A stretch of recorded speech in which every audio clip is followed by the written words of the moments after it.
Halo,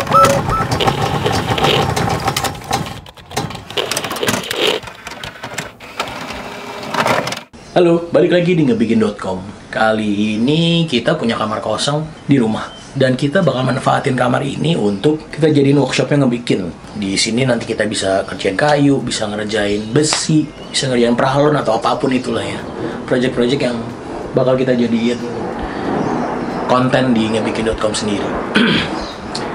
Untuk ngebangun workshop ini, kita bakal bikin dinding kayu untuk sebagai background dan juga tempat ngegantung alat-alat. Terus juga ada meja lipat dan ada workbench atau meja kerja untuk si kerjain kayu itu sendiri gitu.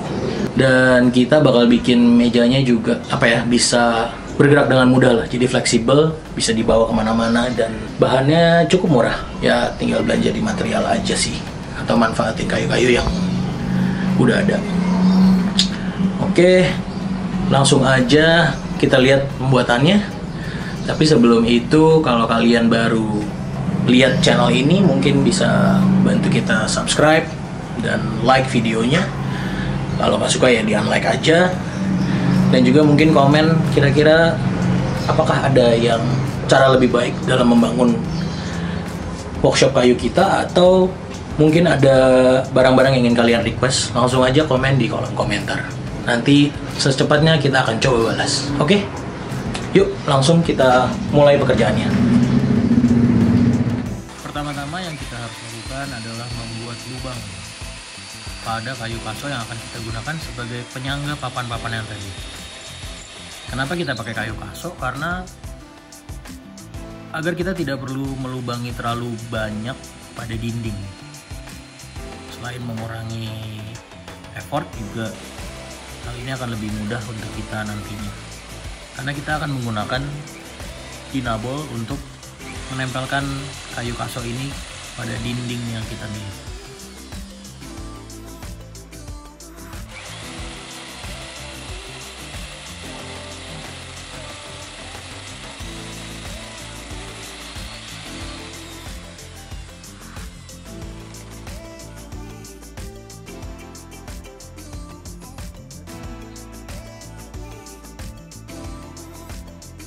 Usahakan kayu kaso tegak lurus, gunakan waterpass atau pendulum agar lubang-lubang baut yang kita nanti akan pasang bisa sejajar dan lebih rapi ya kelihatannya.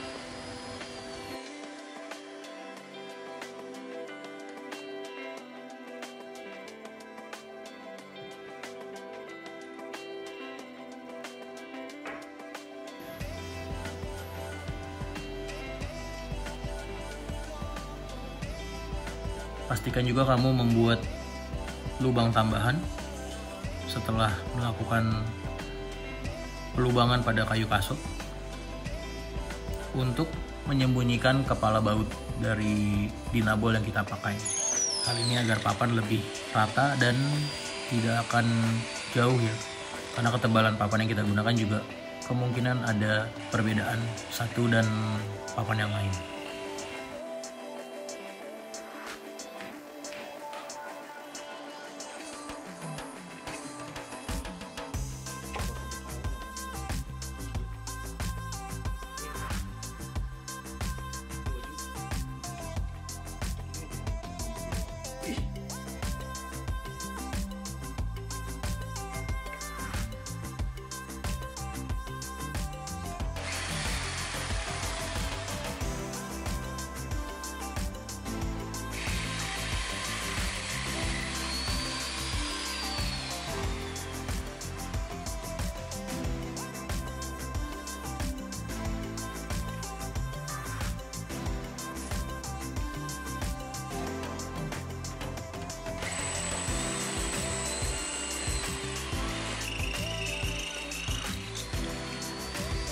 Usahakan jarak antara kaso lebih merata dan perhatikan papan yang kalian miliki. Apabila papan yang kalian miliki tidak cukup untuk menutupi bagian tembok yang kita inginkan, kalian mungkin harus memotong papan tersebut, dan artinya dia akan menempel pada kaso di ujung yang lain. jarak antara kaso ini lebih baik kita atur agar cukup rapat ya.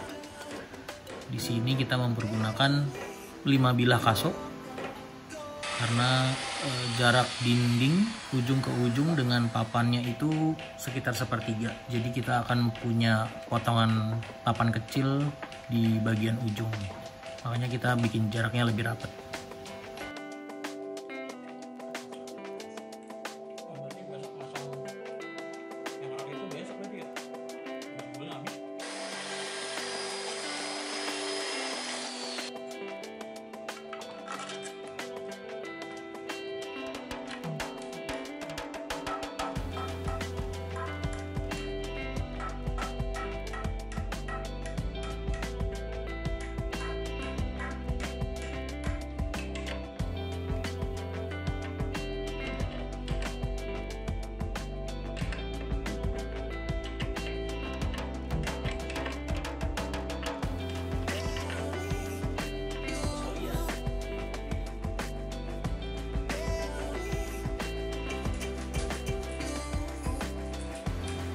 Setelah semua kaso terpasang dengan baik dan kuat, kita mulai bisa menempelkan papan-papan yang kita miliki pada kaso tersebut. Untuk menghindari papan pecah ketika dibaut, buatlah lubang terlebih dahulu agar ketika baut masuk menembus dan masuk ke kaso tidak akan menyebabkan kerusakan pada bilah papan ataupun kaso yang kita punya.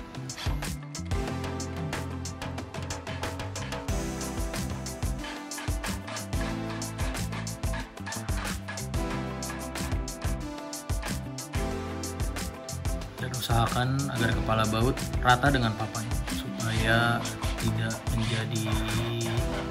tidak menyangkut ketika kita lewat ataupun siapapun lewat di dekat dengan papan tersebut.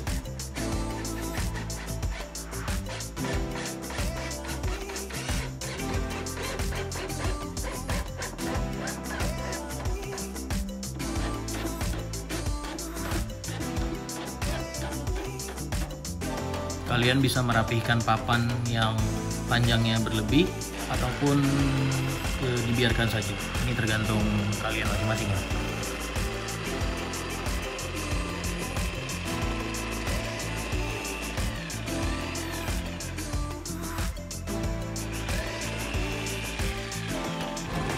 Karena kita bekerja menggunakan jati Belanda bekas palet, ada baiknya kita lebih berhati-hati ketika mengatur papan yang disusun.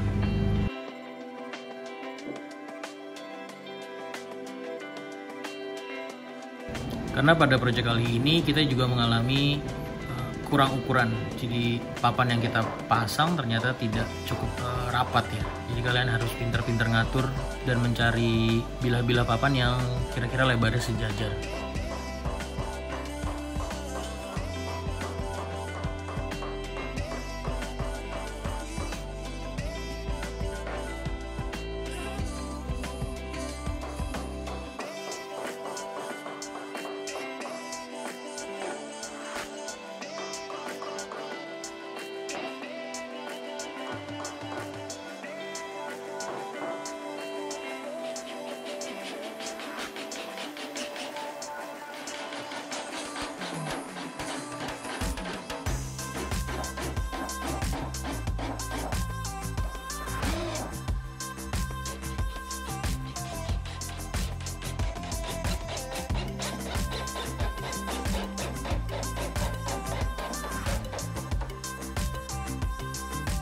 Ya, dan seperti inilah hasilnya untuk papan kayu di proyek kali ini. Nantinya kita bisa menggantung alat dan juga membuat meja lipat ya sebagai pelengkapnya. Untuk finishing di sini kami hanya melakukan pengamplasan, jadi juga tidak terlalu merata karena kami suka lebih raw ya finishingnya gitu. Untuk menghindari rayap atau apapun bisa juga sih diberikan pelitur atau obat-obatan lainnya untuk kayu supaya bisa bertahan lebih lama.